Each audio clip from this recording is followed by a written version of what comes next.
നമസ്കാരം, കൊട്ടാരക്കര മീഡിയയിലേക്ക് സ്വാഗതം. നായ്ക്കൾ മനുഷ്യരുടെ ഏറ്റവും അടുത്ത സുഹൃത്താണ് എന്നത് നമ്മുടെ കാലാകാലങ്ങളായി കേൾക്കുന്ന കാര്യമാണ്. അത് തെളിയിക്കുന്ന അനേകം സംഭവങ്ങൾ നമ്മുടെ ചുറ്റുപാടും തന്നെ നാം കണ്ടിട്ടുണ്ട്. ഏത് അപകടത്തിൽപ്പെട്ടാലും അവിടെ നമ്മുടെ സഹായത്തിന് അവരെത്താറുണ്ട്. അതുപോലെ ഒരു വീഡിയോയാണ് ഇപ്പോൾ സോഷ്യൽ മീഡിയയിൽ വൈറലായിക്കൊണ്ടിരിക്കുന്നത്.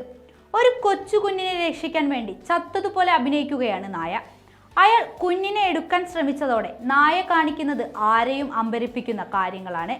വീഡിയോയിൽ ഒരാൾ തോക്കുമായി ഒരു ഗേറ്റ് കടന്ന് ഒരു വീടിന്റെ മുന്നിലേക്ക് വരുന്നത് കാണാം. അവിടെ കുട്ടിയും ഈ നായയുമുണ്ട്. അയാൾ നായയെ ഉന്നം വെക്കുന്നത് കാണാം. ഉടനെ തന്നെ നായ നിലത്തേക്ക് വീഴുന്നുമുണ്ട്.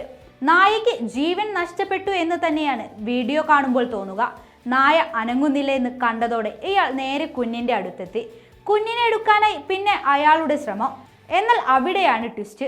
അനങ്ങാതെ കിടക്കുകയായിരുന്ന നായ ഉടനടി ചാടി എഴുന്നേറ്റു. പിന്നെ ഒരൊറ്റ ആക്രമണമായിരുന്നു. നായ അയാളുടെ കയ്യിൽ മുറുകെ കടിച്ചു. കുട്ടിയെ വിടുകയല്ലാതെ ആ സമയത്ത് അയാൾക്ക് വേറെ വഴിയില്ലായിരുന്നു. അയാൾ കുഞ്ഞിനെ വിട്ടു. കുഞ്ഞ് അവിടെ നിന്ന് ഓടിപ്പോയി മറ്റൊരിടത്ത് നിൽക്കുന്നത് കാണാം. അപ്പോഴും നായ അയാളുടെ മേലുള്ള പിടി വിട്ടിരുന്നില്ല. നായ അയാളെ മുറുകെ കടിച്ചു പിടിക്കുകയാണ്. സോഷ്യൽ മീഡിയയെ അമ്പരിപ്പിച്ചു കൊണ്ടിരിക്കുകയാണ് ഇപ്പോൾ ഈ വീഡിയോ.